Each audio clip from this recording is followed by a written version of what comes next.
La loi ne prévoit pas que l'employeur doit prendre en charge l'intégralité des frais qui ont été supportés par le salarié en télétravail. Néanmoins, l'employeur a tout de même des obligations. Par exemple, en cas de télétravail partiel, l'employeur doit continuer à prendre en charge les frais de transport à hauteur de 50% pour le retour sur le lieu effectif du travail. L'employeur a des obligations, mais il peut, en dehors de ces obligations, prendre en charge certaines dépenses. Tout d'abord, ce qu'il faut avoir en tête, c'est que les frais, lorsqu'ils ont la qualification de frais professionnels, bénéficient d'une exonération de charges sociales et d'impôt sur le revenu.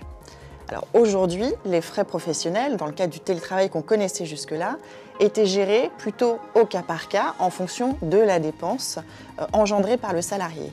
Demain, avec la mise en place d'un télétravail à grande échelle, et pour ne pas se prendre les pieds dans le tapis et bénéficier des exonérations, il faut impérativement que les entreprises mettent en place des chartes encadrées sur les frais qui devront être pris en charge pour compenser le salarié de certaines dépenses.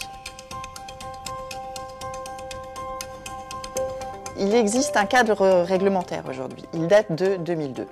Ce cadre réglementaire définit 3 grandes catégories de frais professionnels en matière de télétravail.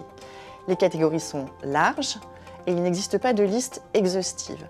La jurisprudence a commencé à se prononcer sur des cas précis de frais professionnels pris en charge par l'employeur. Se prononcer pas toujours en faveur de l'employeur. Aujourd'hui, ce que l'on pressent, c'est qu'avec la mise en place d'un télétravail à grande échelle, la jurisprudence va s'étoffer et les cours de justice vont se prononcer d'une façon beaucoup plus précise sur les frais pouvant qualifier de frais professionnels.